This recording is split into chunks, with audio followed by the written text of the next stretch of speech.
Hello and welcome back to part 2. Now I left you on Tuesday with the promise of looking into Trump's policies and mentioned 2 other guests that I think would have been far better suited to the campaign and the presidency. But first, the policies.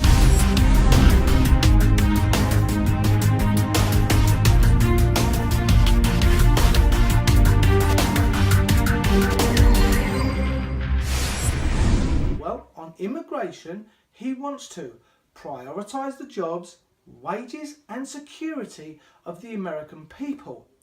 2.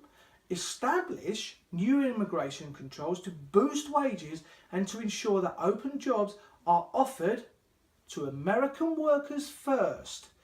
That's caring for your own citizens, right? It's good that he wants to look after jobs and make sure the American people can have the ability to flourish. Why then did Donald Trump have illegal Polish workers on the demolition site where Trump Tower now stands? He said he didn't know about them and that he hires a contractor and they deal with it.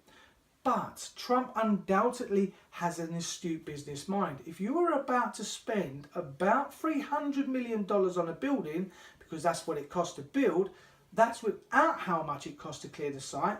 Me personally, I would want to know where my money was going.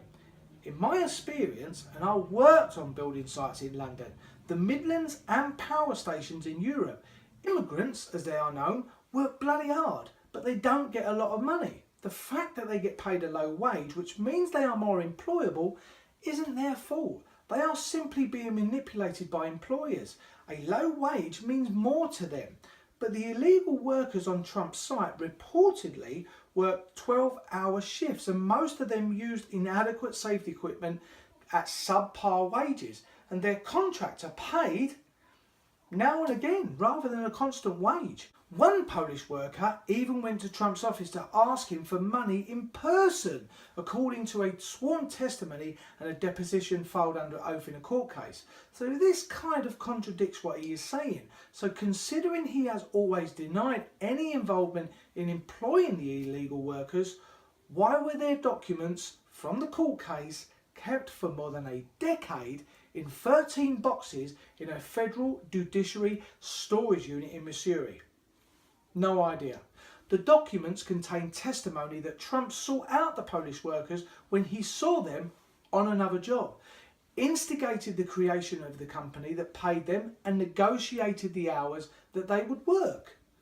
The papers contain testimony that Trump repeatedly toured the site where the men were working, directly addressed them about pay and problems, and even promised to pay them himself, which he eventually did, and that I have to say is honourable.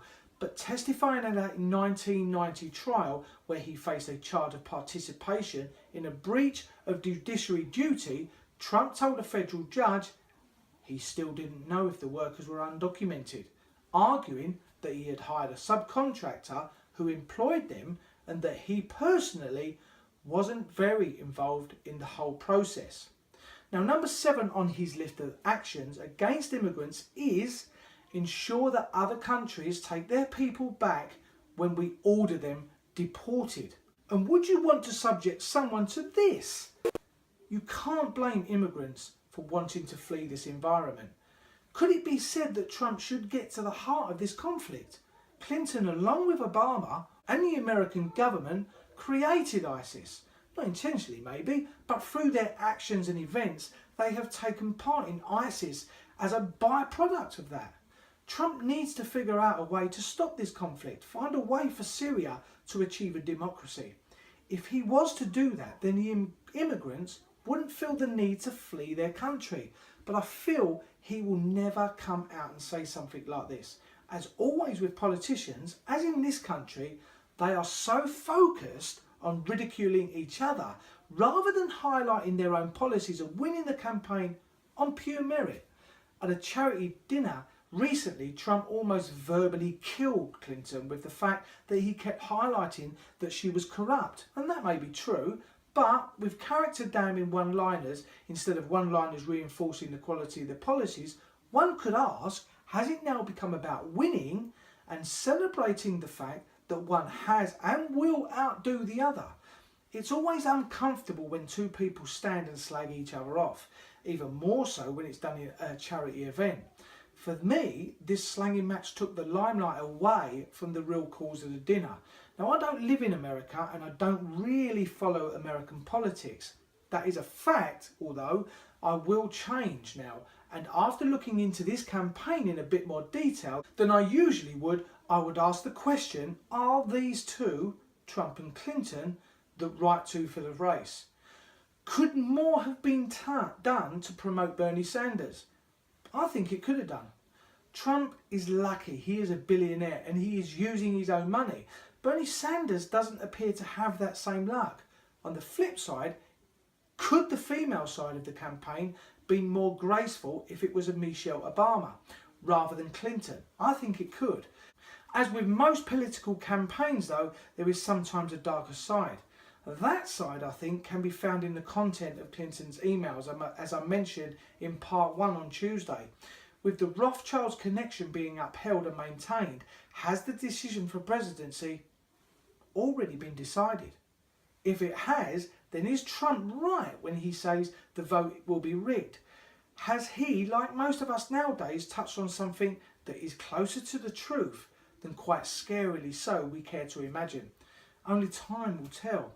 I feel as a foreigner looking at this, whichever one gets in, I think the world could be in for a bumpy ride.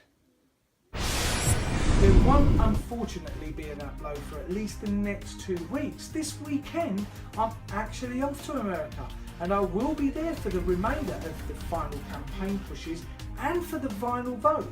I will be taking notes. I will have something to tell you about how it was at the time of the decision. As I say all the time, I am so grateful for all your comments. I really want this channel to now make an impression and get people thinking. If you do subscribe and you are in other social media platforms, please feel free to share the uploads. Tell people about this channel. Get them to watch it and through you post their opinions in the comment section below. This isn't just my channel, this is your channel and I'm just a speaker.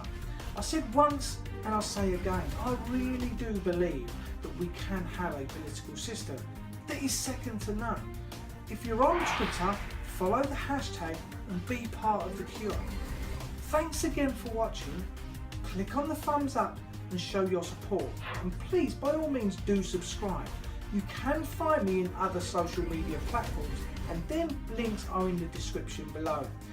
Thanks for sticking with me and I'll see you soon when I get back from America. Bye bye for now. Now, according to a sworn testimony and a deposition filed under a court in oath, according to a sworn testimony and a deposition filed under oath in a court case, so this